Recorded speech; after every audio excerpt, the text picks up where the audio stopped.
성추행 피해를 당한 뒤 숨진 공군 부사관 사건과 관련해서 공군 경찰주의부가 성추행 피해 사실을 국방부 보고서에서 의도적으로 삭제했다는 주장이 나왔습니다. 의혹을 폭로한 군인권센터는 수사지휘부를 구속 수사해야 한다고 강도 높게 비판했습니다. 취재기자 연결합니다. 박기재 기자.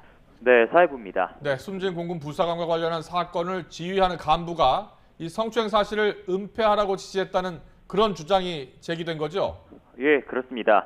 군인권센터가 오늘 오전 10시쯤 센터 건물에서 기자회견을 열고 제기한 주장인데요.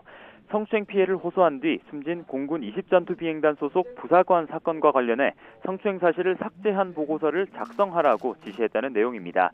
지시 주체는 공군본부 군사경찰단장, 그러니까 사건 수사를 지휘하는 이모 대령인데요.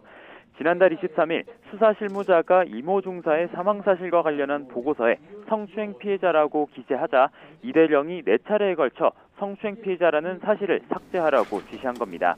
이에 따라 당시 이 중사 사건은 단순 사망으로 국방부에 보고됐습니다. 센터 측은 국방부에 허위 보고를 지시한 것과 다름없다며 강도 높게 비판했는데요. 지휘부에 대한 감사를 넘어 군형법 38조에 따른 거짓 보고죄로 구속 수사해야 한다고 강조했습니다. 네, 수사에 외압 의혹도 제기됐다고요? 네, 센터는 20전투비행단 수사계장이 성추행 사건 발생 직후인 3월 5일 피해자 조사만 진행하고 가해자 조사 없이 곧바로 불구속 의견을 담은 보고서를 작성했다고 주장했습니다. 이에 대해 수사 전에 이미 방향과 내용을 짜놓고 수사한 셈이라고 센터 측은 주장하면서 가해자를 조사하지 않은 상태에서 불구속 의견까지 냈다는 건 계장급에선 홀로 내릴 수 없는 판단이라고 덧붙였습니다.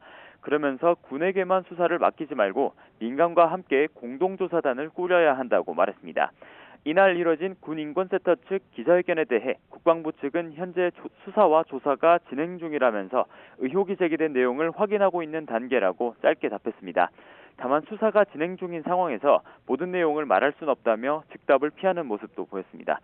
앞서 피해자인 고 이중사는 지난 3월 초 한 차량에서 선임 부사관인 장모 중사에게 성추행을 당하고 다음날 곧바로 피해 사실을 상부에 보고했습니다. 다만 해당 사실을 무마하라는 회유와 압박을 받은 이후로 지난달 22일 자택에서 숨진 채 발견됐습니다. 지금까지 사회부에서 전해드렸습니다.